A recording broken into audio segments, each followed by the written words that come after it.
Hi friends, అందరూ ఉన్నారు. ఇవాళ వీడియోలో వచ్చేసరికి నేను మీకు సెల్ఫ్ రిపోర్టింగ్ సంబంధించి డీటెయిల్స్ అయితే ఇస్తానండి. సో అసలు ఇప్పుడు ఇచ్చిన మనకి లేటెస్ట్ సెల్ఫ్ రిపోర్టింగ్ సంబంధించి ఎలాంటి ఇన్స్ట్రక్షన్స్ పీడిఎఫ్ కూడా మనకి రిలీజ్ చేయలేదన్నమాట. సో ఎలాగ సెల్ఫ్ రిపోర్టింగ్ చేయాలి, రూల్స్ ఏంటి, రెగ్యులేషన్స్ ఏంటి అని చెప్పేసి మనకి వెబ్సైట్లో అయితే పెట్టలేదు.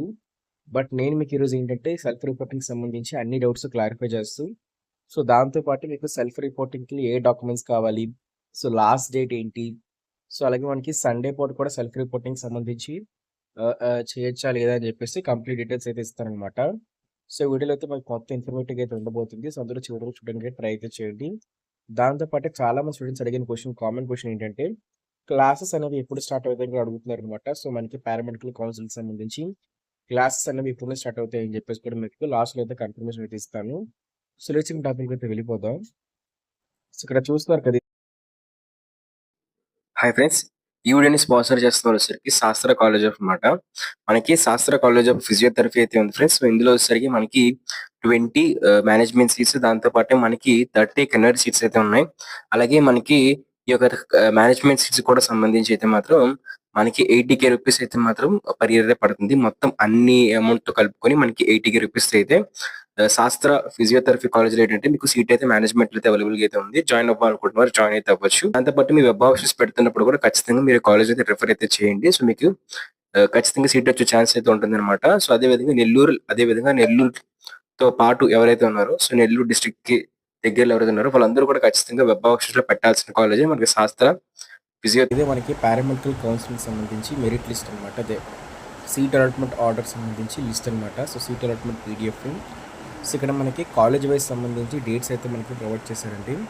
సో చూస్తున్నారు కదా, పలానా కాలేజీలో పలానా స్టూడెంట్కి సీట్ వచ్చిందని చెప్పేసి. సో మీరు సింపుల్గా ఇక్కడికి అయితే సెర్చ్కి అయితే వెళ్ళి మీకు రిజిస్ట్రేషన్ నెంబర్ కానివ్వండి, లేకపోతే మీరు ఏదైతే ఫైనల్ మెరిట్ లిస్ట్లో మీ నేమ్ ఉందో మీ నేమ్ ఎంటర్ చేసినట్లయితే మీకు పలానా కాలేజీ సీట్ వచ్చింది లేదా మీకు తెలిసిపోతుంది అనమాట. సో అలాగైతే మీకు ఏ కోర్స్ సీట్ వచ్చిందో చూసుకున్నట్లయితే ఇక్కడ చూస్తున్నారు కదా, ఇక్కడ మనకి ఏంటంటే చాలా డిఫరెంట్గా అయితే ఇచ్చారు. సో ఏంటంటే సీట్ అలాట్మెంట్ ఆర్డర్ అనేది, అంటే సీట్ అలాట్మెంట్ పీడిఎఫ్ అనేది ముందుగా మీకు సంబంధించి మెరిట్ ఆర్డర్ అయితే ఉంటుంది. First serial number, merit order, me registration ID, me date of birth, me name అయితే ఉంటుంది. అలాగే మీకు జెండర్, కేటగిరీ, లోకల్ ఏరియా కూడా ఉంటుంది అనమాట.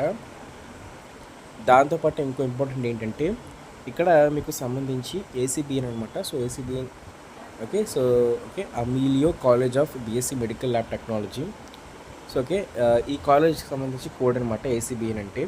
ఇక్కడ ఎంఎల్టీ అంటే ఎంఎల్టీకి సంబంధించి ఏంటి అనుకున్నట్లయితే మీకు ఏ కోర్స్ అయితే వచ్చిందో, సో ఎంఎల్టీ అయితే ఎంఎల్టీ, బీపీటీ అయితే బీపీటీ, అలాగే ఏదైతే కోర్సు సో ఐఎంజీ సో అలా ఉంటుంది కదా, సో ఏంటి, సో అలాగే ఎనస్థీషియా టెక్నాలజీ. సో ఏ కోర్స్ అయితే ఆ కోర్సుకి సంబంధించి షార్ట్ కట్ అయితే ఉంటుందన్నమాట. సో ఆ షార్ట్ కట్ని అయితే ఇక్కడ చూపించారు. సో దాంతోపాటు ఇక్కడ మనకి ఏపీయూఆర్ అని చెప్పేసి చూపించారు అనమాట. సో ఏపీయూఆర్ అంటే ఏపీయూఆర్ ఉన్నా ఎస్వీయూ ఉన్నా సో ఏమన్నా మీరు టెన్షన్ తీసుకోవాల్సిన అవసరమే తెలియదు. అలాగే ఒకవేళ మీ క్యాస్ట్ ఓసీ ఉన్నా, బీసీ ఉన్నా, ఎస్సీ ఉన్నా, అక్కడ ఏం క్యాస్ట్ చూపించినా మీకు పర్వాలేదు. అక్కడ ఎఫ్ చూపించినా పర్వాలేదు, మీకు 7 చూపించినా పర్వాలేదు, అక్కడ ఏం చూపించినా పర్వాలేదండి. సో మీరు ఏం చూసుకోవాలనుకున్నట్లయితే జస్ట్ కాలేజ్ కోడ్, మీకు వచ్చిన కోర్సు సంబంధించి చూసుకోండి.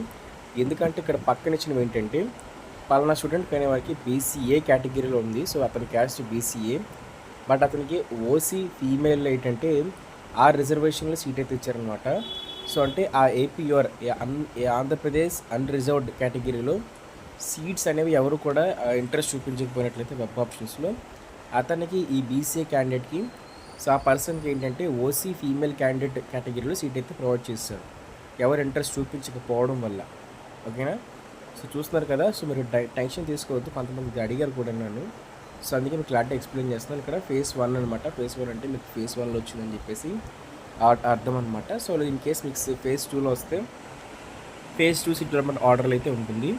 అయితే సెల్ఫ్ రిపోర్టింగ్ సంబంధించి డీటెయిల్స్ చూద్దామండి. సో సెల్ఫ్ రిపోర్టింగ్ సంబంధించి డీటెయిల్స్ అయితే ఈ విధంగా అయితే ఉన్నాయి. మనకి సెల్ఫ్ రిపోర్టింగ్ సంబంధించి లాస్ట్ డేట్ చూసుకున్నట్లయితే 25th అయితే ప్రొవైడ్ చేశారండి. 25th 3 PM కల్లా కూడా మనకి సెల్ఫ్ రిపోర్టింగ్ సంబంధించి లాస్ట్ డేట్ అయితే ప్రొవైడ్ చేశారు.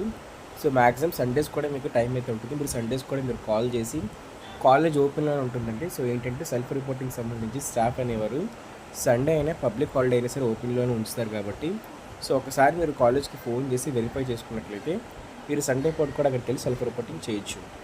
అలాగే దాంతోపాటు ఇక్కడ మనకు ప్రొవైడ్ చేశారండి క్లాసెస్ అనేవి కూడా మనకి 25th ఓకే 25th రోజు నుంచి మనకి క్లాస్ అయితే స్టార్ట్ అయితే అవుతాయి అనమాట. ఫిబ్రవరి 25th అయితే మనకి పారామెడికల్ కౌన్సిలింగ్ సంబంధించి ప్రతి కోర్స్ యొక్క క్లాసెస్ అనేవి స్టార్ట్ అయితే అయిపోతుంది అనమాట. సో మీరు చక్కగా కాలేజ్కి అయితే వెళ్ళి క్లాసెస్లో జాయిన్ అయితే అవ్వచ్చు. సో ఓకే, ఇది ఫ్రెండ్స్ మనకి అప్డేట్. దీంతో పాటు చాలామంది స్టూడెంట్స్ అడుగుతుంది ఏంటంటే, ఈ సీట్ డెవలప్మెంట్ ఆర్డర్లో మాకు సీట్ అయితే లేదు, రాలేదు, మా నేమ్ లేదు, ఓకేనా. సో అది అడుగుతున్నారు.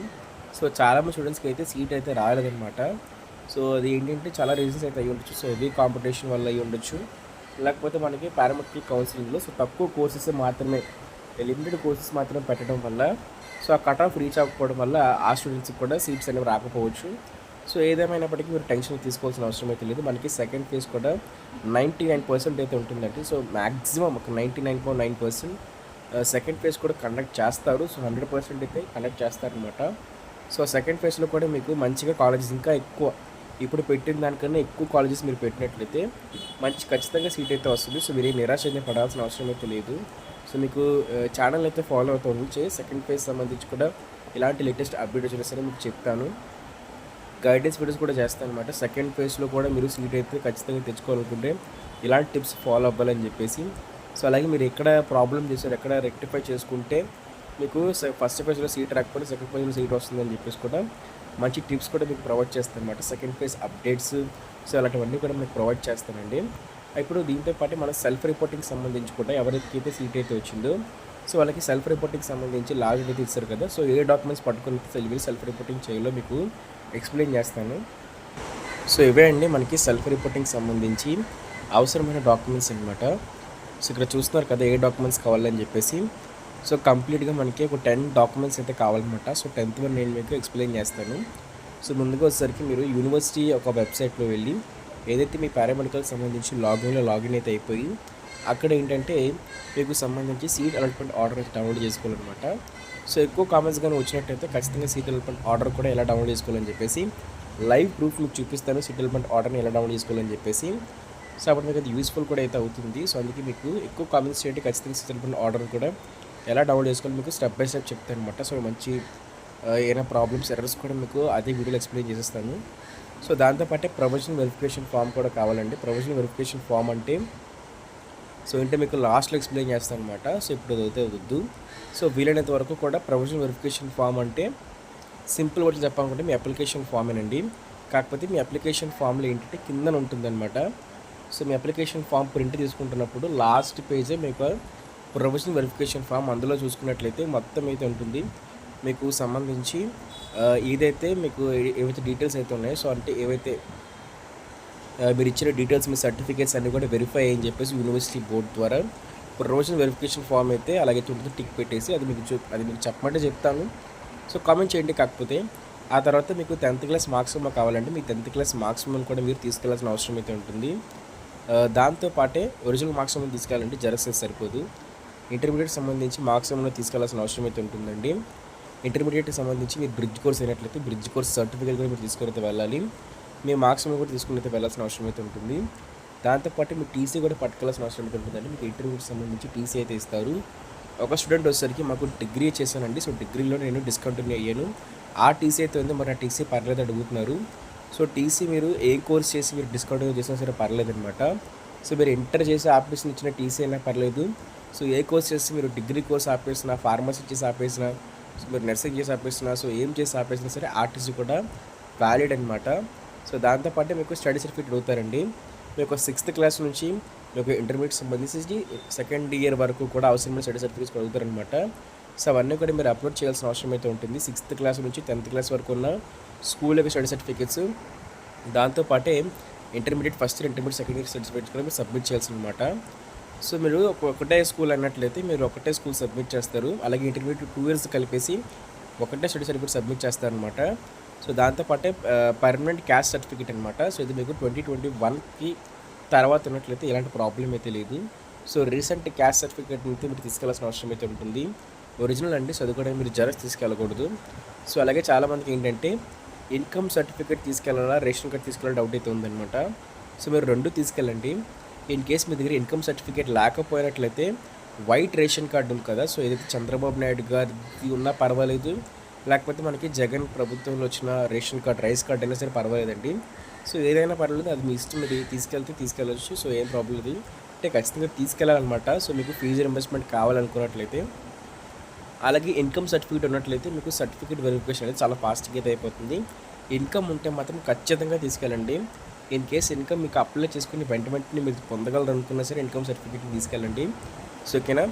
దాంతోపాటు మైగ్రేషన్ స్టూడెంట్స్ ఎవరు ఉన్నట్లయితే మీకు సంబంధించి మైగ్రేషన్ సర్టిఫికేట్ అనమాట. సో ఎవరికైతే ఏపీ అన్రిజర్వ్డ్ కేటగిరీలో అయితే ఉన్నారో, సో వాళ్ళకి అన్రిజర్వ్డ్ కేటగిరీలో సీట్ కానీ వచ్చినట్లయితే, అంటే ఆ కేటగిరీ వాళ్ళకి ఆ కేటగిరీలో సీట్ వస్తే, సో వాళ్ళు మైగ్రేషన్ సర్టిఫికేట్ కూడా తీసుకెళ్ళాలన్నమాట. సో మైగ్రేషన్ సర్టిఫికేట్తో పాటు మీరు పర్సనల్ డిసేబుల్డ్ క్యాండిడేట్స్ అయినట్లయితే, సో దానికి సంబంధించి కూడా మీకు ఆ కేటగిరీ సీట్స్ కానీ అలర్ట్ అయినట్లయితే ఆ పర్సనల్ డిసేబుల్డ్ సర్టిఫికేట్ కూడా మీరు తీసుకెళ్లాల్సిన అవసరం అయితే ఉంటుందండి. దాంతోపాటు 10th 1 ఏంటంటే 10th 11th కూడా ఉన్నాయన్నమాట. సో 10th 1 ఏంటంటే మీకు ఫొటోస్ తీసుకెళ్ళాలండి. పాస్పోర్ట్ సైజ్ ఫొటోస్ అనేవి ఒక 8 ఫొటోస్ మీరు తీసుకెళ్లాల్సిన అవసరం అయితే ఉంటుందన్నమాట. సో 8 ఫొటోస్ అనేవి మంచి క్లియర్ బ్యాక్గ్రౌండ్, బ్లూ కానీ వైట్ కానీ ఉన్న బ్యాక్గ్రౌండ్ ఉన్న ఫొటోస్ని కానీ మీరు తీసుకెళ్ళినట్లయితే మ్యాక్సిమం బ్లూ ప్రిఫర్ చేయండి. ఆ బ్లూ బ్యాక్గ్రౌండ్ ఉన్న ఫొటోస్ని మీరు తీసుకెళ్ళినట్లయితే మీకు చాలా ఈజీగా వర్క్ అయితే అయిపోతుంది అనమాట. ఒక 8 సెట్స్ ఫోటో కానీ తీసుకెళ్ళినట్లయితే వాళ్ళు తీసుకుని వెరిఫికేషన్ చేస్తారు. సో దాంతోపాటే 11th 1 ఏంటి అనుకున్నట్లయితే ప్రతిదీ కూడా 2 సెట్స్ ఆఫ్ జెరాక్స్ తీసుకెళ్ళాలండి. సో ఓకే, 2 to 3 సెట్స్ తీసుకెళ్ళండి. నేను ప్రిఫరెన్స్ ఏంటంటే 3 సెట్స్కి అయితే ఇస్తారనమాట. సో మీరు 2 to 3 సెట్స్ ఆఫ్ జెరాక్స్ తీసుకెళ్ళినట్లయితే మీకు ఎలాంటి ప్రాబ్లం అయితే ఉండదన్నమాట. 3 సెట్స్ తీసుకెళ్ళినట్లయితే వాళ్ళు జ్ఞానభూమి పోర్టల్కి, ఒకటి కాలేజ్కి, ఇంకోటి ఏదైతే సీట్ సెల్ఫ్ రిపోర్టింగ్కి సంబంధించి తీసుకుంటారనమాట. సో మీరు 4 జెరాక్సెస్ తీసుకోండి, 4 సెట్స్ తీసుకోండి, ఎందుకన్నా మంచిది. ఒక 4th సెట్ అనేది మీరు ఎక్స్ట్రా సెట్ అనేది మీరు ఇంట్లో అయితే ఉంచుకోండి. సో మీకు జెరాక్స్లు అనేవి ఎప్పటికైనా యూజ్ అవుతాయి కాబట్టి. సో దాంతోపాటు మీరు 4 జెరాక్స్ సెట్తో పాటు, సో మీరు ప్రతిదీ అంటే ఏదైతే మీ 10th క్లాస్ మార్క్సిమమో, మీ ఇంటర్మీడియట్ మార్క్సిమమో, మీ ఇదైతే మీకు ఒకవేళ సంబంధించి స్టడీ సర్టిఫికేట్స్, సో ఈ 3 అయితే ఖచ్చితంగా మీరు స్కాన్ చేసుకోవాలన్నమాట. మీరు దగ్గరలోనే ఇంటర్నెట్ సెంటర్కి అయితే వెళ్ళి స్కాన్ చేసుకొని వాటిని కలర్ ప్రింట్ తీసుకొని దగ్గర సేవ్ అయితే చేసుకోండి. సో ఇలాంటి టిప్స్ అనేవి ఎవరు కూడా ఎక్స్ప్లెయిన్ చేయరు మీకు యూట్యూబ్లో ఎక్కడో కూడా. సో ఏంటంటే స్టూడెంట్స్కి అయితే చాలా హెల్ప్ఫుల్ అయితే అవుతుంది. వాళ్ళకి ఈ పాయింట్స్ అనేవి, అంటే నేను కూడా ఒక డిగ్రీ చేసిన స్టూడెంట్గా, లేకపోతే ఒక ఏదైతే గ్రాడ్యుయేషన్ చేస్తున్న స్టూడెంట్గా నేను ఫేస్ చేస్తున్న ప్రాబ్లమ్స్ని బేస్ చేసుకొని మీకైతే ఒక సజెషన్ అయితే ఇస్తున్నాను, ఒక సీనియర్ లాగా. ఖచ్చితంగా మీ ఇంటర్మీడియట్ మార్క్స్ ఇవ్వమని, మీ ఇంటర్మీడియట్ స్టడీ సర్టిఫికేట్స్ని, మీ 10th క్లాస్ స్టడీ సర్టిఫికేట్ని, అలాగే మీకు 10th క్లాస్ మార్క్స్ ఇవ్వమని అయితే మాత్రం ఖచ్చితంగా అందరూ కూడా స్కాన్ చేసి ఒక మంచి కలర్ ప్రింట్ తీసుకోండి. సో మీరు అవన్నీ కూడా రెడీ చేసుకోండి. సో అలాగే మీరు పాస్పోర్ట్ సైజ్ ఫొటోస్ కూడా తీసుకొని ఖచ్చితంగా వెళ్ళండి. దాంతోపాటు మీ ట్యూషన్ ఫీజు అయితే ఉంది కదా, సో మీకు ట్యూషన్ ఫీజు అనేది వెబ్ ఆప్షన్ నోటిఫికేషన్లో అయితే మెన్షన్ చేశారు. సో మీ కాలేజీని బేస్ చేసుకొని చెక్ చేసుకోండి. సో ప్రతి పీడిఎఫ్ అనేది మీకు డిస్క్రిప్షన్లో కూడా ప్రొవైడ్ చేస్తానండి. సో ఎందుకంటే మనకి పారామెడికల్ కౌన్సిలింగ్ సంబంధించి ప్రతి కోర్స్ ఒక షార్ట్ కట్ అనమాట. ఇక్కడ మీకు ఒకవేళ కోర్సులో MLT వచ్చిందంటే మెడికల్ ల్యాబ్ టెక్నాలజీ అనమాట. సో అలాగే ఏంటి అంటే అనస్థీషియా టెక్నాలజీ అనమాట. సో ఈ విధంగా అయితే EMT అంటే ఎమర్జెన్సీ మెడికల్ ల్యాబ్ టెక్నాలజీ అని. సో అలాగే ఈ విధంగా ఫుల్ ఫామ్స్ అయితే ఉంటాయి. సో ఆ షార్ట్ కట్ని మీరు కొట్టినట్లయితే మీకు సంబంధించి డీటెయిల్స్ అయితే వచ్చేస్తాయి అనమాట. So okay, CVT cardiovascular technology అని చెప్పేసి మీకు క్లారిటీగా అయితే అర్థమైతే అయిపోతుంది. RDT, సో ఇలాగైతే ఉన్నాయి కదా. ఓకే ఫ్రెండ్స్, సో ఇప్పుడు నెక్స్ట్ చూసుకున్నట్లయితే, సో చాలామంది స్టూడెంట్స్ అడిగిందంటే ప్రొవిజనల్ వెరిఫికేషన్ ఫామ్ అంటే ఏంటి అని చెప్పేసి అడుగుతున్నారు అనమాట. సో ప్రొవిజనల్ వెరిఫికేషన్ ఫామ్ అంటే ఏదో కాదండి, చూస్తున్నారు కదా, ఇదే ఇక్కడ చూస్తున్నారు కదా. ప్రొవిజనల్ వెరిఫికేషన్ ఫామ్కి సంబంధించి డీటెయిల్స్ అయితే ఇచ్చారు. Candidate photo verified approved, candidate signature verified approved, SSM marks verified approved అని చెప్పేసి అయితే ఉంది కదా. సో ఇది మనకి ప్రొవిజనల్ వెరిఫికేషన్ ఫామ్ అంటే. సో మీరు ఎక్కడికక్కడ వెళ్ళి ఎతికేయకండి. సో ప్రొవిజనల్ వెరిఫికేషన్ ఫామ్ అంటే ఏంటని చెప్పేసి మీ యొక్క అప్లికేషన్ ఫామ్ ఏదైతే ఉందో, సో అప్లికేషన్ ఫామ్ కిందన ఉంటుంది అప్లోడ్ డాక్యుమెంట్స్ అని చెప్పేసి. సో మీరు మీ అప్లికేషన్ ఫామ్ ప్రింట్ తీసుకెళ్ళినా సరిపోతుంది. సో కంప్లీట్ ప్రింట్ తీసుకుంటే ఇది కూడా వచ్చేస్తుంది అనమాట బోనస్ కింద. సో అలాగే ప్రతిదీ ఇంట్లో అయితే ఉంటుందన్నమాట. మీ ఇన్కమ్ సర్టిఫికేట్ వెరిఫైడ్ అప్రూవ్డ్ అని చెప్పేసి. సో ఇది ఏంటంటే 2 స్టెప్ వెరిఫికేషన్ లాగా అనమాట. అంటే యూనివర్సిటీ వాళ్ళు వెరిఫై చేశారు, బట్ ఆ వెరిఫై అయ్యింది నిజమా కాదా అని చెప్పేసి చెక్ చేసుకోవడానికి సో అడుగుతారు అనమాట. ఇది డబుల్ స్టెప్ వెరిఫికేషన్ ఫామ్ లాగా. సో సింపుల్గా మీకు అప్లికేషన్ ఫామ్ని ప్రింట్ తీసుకుంటే ఆ లాస్ట్లో ఉన్న ఈ వెరిఫైడ్ అనే ఈ పేజ్ కూడా మీకు వచ్చేస్తుంది అనమాట. చూస్తున్నారు కదా, ఇక్కడ మళ్ళీ ఇక్కడ ఎంటీ అయితే ఉంది ఒక అబ్బాయి. ఈ అబ్బాయికి టెన్షన్ పడకండి, ఇక్కడ ఎంటీ ఉన్నా పర్వాలేదు. ఇక్కడ వెరిఫైడ్ అని ఎప్పుడు ఉంటే చాలు అనమాట. ఓకేనా. సో ఇదండి మీకు ప్రొఫెషనల్ వెరిఫికేషన్ ఫామ్ అంటే ఏంటి అని చెప్పేసి కంప్లీట్ డీటెయిల్స్. సో దాంతోపాటే సో ఇక్కడ మీరు 5600 రూపీస్ అయితే యూనివర్సిటీ ఫీజు అయితే పే చేయాలండి. సో చూస్తున్నారు కదా 5600 రూపీస్ అయితే మీరు పే చేయాలన్నమాట ఇంటర్నెట్లోకి వచ్చేసరికి. ఖచ్చితంగా మీకు సీట్ డెవలప్మెంట్ ఆర్డర్ డౌన్లోడ్ చేసుకోవడానికి. దాంతోపాటు మీరు ట్యూషన్ ఫీజు కూడా పే చేయాలి. గవర్నమెంట్ అయితే ట్యూషన్ ఫీజుని ఫిక్స్ చేస్తుంది అనమాట. సో అమౌంట్ కూడా మీరు పే చేయాల్సిన అవసరం అయితే ఉంటుంది. చూస్తున్నారు కదా కింద స్కూల్ తీసుకున్నట్లయితే మీ ట్యూషన్ ఫీజు ఏంటి. ఓకే, సో చూస్తున్నారు కదా అమృత కాలేజ్ ఆఫ్ ఫిజియోథెరపీ. సో మొత్తం ఇక్కడ Anil Nelakonda college of physiotherapy. So అలా పక్కనే కూడా ట్యూషన్ ఫీజు కూడా మీకు ప్రొవైడ్ చేస్తారనమాట. 19,000 ఏంటి అని చెప్పేసి. సో ఆ 19,000 తీసుకొని అయితే ఇవ్వాలండి. సో వీలైతే ఇలా ముందు జాగ్రత్తగా ఒక 10,000 ఎక్స్ట్రా కూడా మీరు తీసుకెళ్ళండి. సో ఎందుకంటే మీకు యూజ్ అయితే అవుతుంది. సో మీకు ఏదైతే సెల్ఫ్ రిపోర్టింగ్లు మళ్ళీ ఎక్స్ట్రా ఖర్చులకు సంబంధించి ఫీజు పే చేయండి అంటే మళ్ళీ మీరు అక్కడ ఆయాసపడాల్సిన అవసరం ఉంటుంది. 19,000 తీసుకెళ్ళారని చెప్పండి, బట్ ఏంటంటే ఖచ్చితంగా ఒక 10,000 అనేది ఎక్స్ట్రా పట్టుకెళ్ళండి, ఎందుకన్నా మంచిది. సో ఓకే, మీ కోర్స్ని బట్టి బేస్ చేసుకొని ఇక్కడ 19,000 తీసుకెళ్ళండి. 33,900 ఉంటే 33,900 ఉంటే అంత తీసుకెళ్ళండి. సో ఎంత ఉంటే తీసుకెళ్ళి ఈ పీడిఎఫ్ కూడా మీకు మీరు టెలిగ్రామ్ ఛానల్లో ప్రొవైడ్ చేస్తారనమాట. సో ఇది వెబ్ ఆప్షన్కి సంబంధించిన నోటిఫికేషన్ పీడిఎఫ్గా మనకి కింద అయితే ఇచ్చారనమాట. సో ఈ డీటెయిల్స్ అన్నీ కూడా సో చూస్తున్నారు కదా మీకు మొత్తం ఎంత ఫీజు అయితే ఉందని చెప్పేసి. సో ఈ డీటెయిల్స్ అయితే ఇచ్చారు. ఇక్కడ ఒక కాలేజ్లో చూసుకున్నట్లయితే Shri Vikas institute of medical సైన్సెస్లో 20,100 అయితే ఉంది. సో అలా కాలేజ్ బట్టి డిఫరెంట్ అయితే అయిపోతుంది. సో అది మీరు వెరిఫై చేసుకుంటే మీకు ఈజీగా అయితే ఉంటుంది. సో మీరు ఎంత పట్టుకెళ్ళాలి ఏంటి అని చెప్పేసి. బట్ ఎంత ఉన్నా అది 19,000 ఉన్నా 20,000 ఉన్నా 33,000 ఉన్నా సరే మీరు 10,000 ఎక్స్ట్రా పట్టుకెళ్ళండి. సో ఎందుకంటే మంచిది వెరిఫికేషన్ అప్పుడు మీకు మంచి యూస్ఫుల్ అయితే అవుతుంది. So seat development order release అయిన వెంటనే సో అంటే మనకి సీట్ డెవలప్మెంట్ ఆర్డర్ రిలీజ్ చేస్తారు తప్పిస్తే సో వెబ్సైట్లో ఎలా డౌన్లోడ్ చేసుకోవాలి అని చెప్పేసి సో ఈ టైంకి అయితే మనకి చెప్పలేదన్నమాట. సో వెబ్సైట్లో కూడా ఎవరికైనా డౌన్లోడ్ చేసుకోవడానికి అయితే నేను ఖచ్చితంగా కూడా వీడియో చేసి పెడతాను.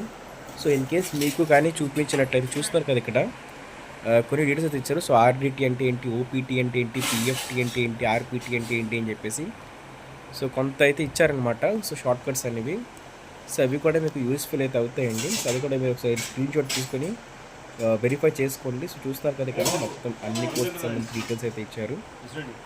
సో అలాగే దాంతోపాటు ఇక్కడ ఏంటంటే ఈ డీటెయిల్స్ కూడా మీకు అన్ని టెలిగ్రామ్ ఛానల్ ప్రొవైడ్ చేస్తాం. టెలిగ్రామ్ ఛానల్లో అందరికీ జాయిన్ అయితే అయిపోండి. సో ఎవరికైతే సీట్ రాలేదు కూడా టెన్షన్ తీసుకోండి. సీట్ రాలేదు మనకి సెకండ్ ఫేజ్లో సీట్ వచ్చేలాగా మనం వీడియోస్ చేద్దాం. సో వాళ్ళకు కూడా ఖచ్చితంగా సీట్ అయితే వస్తుంది. సో ఎంకరేజ్ చేయండి వాళ్ళకు కూడా. మీరు ఎవరైనా సరే వాలంటీర్గా అయితే వచ్చి సివిల్ ఆర్డర్ సంబంధించి ఎలా డౌన్లోడ్ చేసుకోవాలని చెప్పేసి సో మీ లాగిన్ ఐడి కానీ ఇచ్చినట్లయితే మీ డీటెయిల్స్ కనిపించకుండా సో సీట్ డెవలప్మెంట్ ఆర్డర్ కూడా ఎలా డౌన్లోడ్ చేసుకోవాలని చెప్పేసి నేను కంప్లీట్గా ఒక గైడెన్స్ ఇస్తాను అనమాట. సో ఇది మనకి పారామెడికల్ కౌన్సిలింగ్ సంబంధించి కంప్లీట్ డీటెయిల్స్. సో మీకు ఇంకా డౌట్స్ ఉంటే కామెంట్ చేయండి, మీకు రిప్లై కూడా ఇస్తాను. అలాగే మన టెలిగ్రామ్ ఇంకా వాట్సాప్ ఛానల్ జాయిన్ అయితే అయిపోండి. కొత్తగా వచ్చినట్లయితే ఖచ్చితంగా మన యూట్యూబ్ ఛానల్ సబ్స్క్రైబ్ చేసుకొని బెల్ నోటిఫికేషన్ ఒక ఆన్ పెట్టుకుంటుంది. పారామెడికల్ కౌన్సిలింగ్ సంబంధించి లేటెస్ట్ అప్డేట్స్, దాంతోపాటు ఫ్యూచర్ ఏదైతే స్కోప్ కానీ ఉంటే లేకపోతే శాలరీస్, సో అలాగే మనకి ఫ్యూచర్ సంబంధించి సిలబస్, సో ఎగ్జామ్స్, సో ఇలాంటి చాలా ఇంపార్టెంట్ వీడియోస్ అయితే వస్తుంటాయి. కాబట్టి సబ్స్క్రైబ్ చేసుకొని bell notification. Thank you. Bye.